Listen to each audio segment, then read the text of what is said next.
dollar for dollar to help those kids and their families.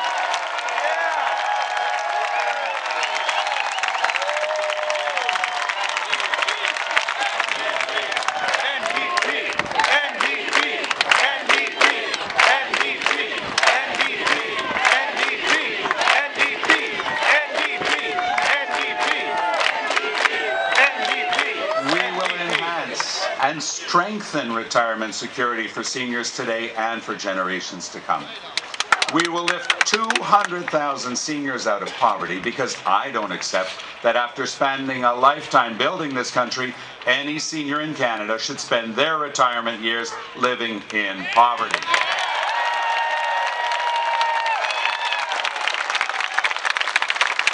Our offer is built on experience and long-term planning. And this is where Mr. Trudeau and I are different.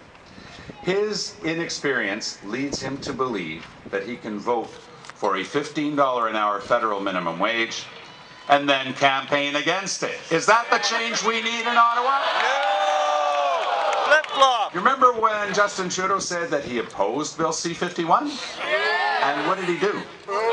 He joined with Stephen Harper and voted for it. Oh, and I don't know if you saw this one, but just the other day, Justin Trudeau said that Bill C-51 was a great example of what government can do. Is that the change we need in Ottawa? Remember his long-standing principle of balancing the books. On July 19th, barely 7 weeks ago, Justin Trudeau was adamant about the importance of balancing the books. Then he says, instead of asking Canada's wealthiest corporations to pay their fair share, his plan is to run billions in deficits, putting at risk our social programs and leaving a massive debt on the backs of future generations. Is that the change we need in Ottawa? How can Canadians trust a person who so easily abandons one principle for another? The question a lot of Canadians are asking, if Justin Trudeau can change so many of his long-standing and firmly held principles before Election Day, which ones will he abandon the day after the elections? If you believe in a federal minimum wage, have the courage to stand behind it. If you believe that C-51 is wrong, then have the integrity to vote against it. Change is having the courage of your convictions, of knowing where you want to take this country and the plan to get there. That's the kind of change I will bring to Ottawa.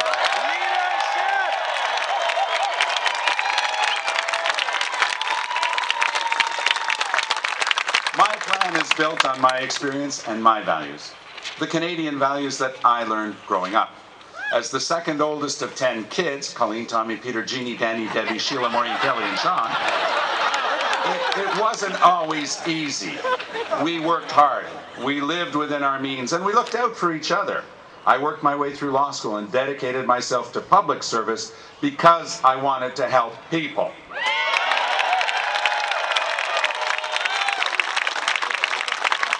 These are the values that guide me as a husband, as a father, and as a grandfather. These are the values that will guide me into the future. And these are the values that are at the core of our plan for a better Canada.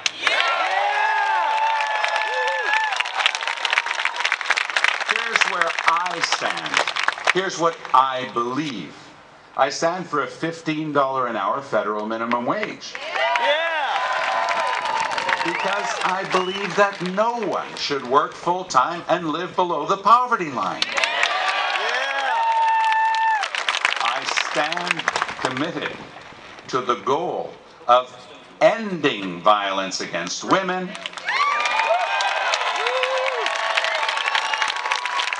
because I believe that no lesser goal is acceptable.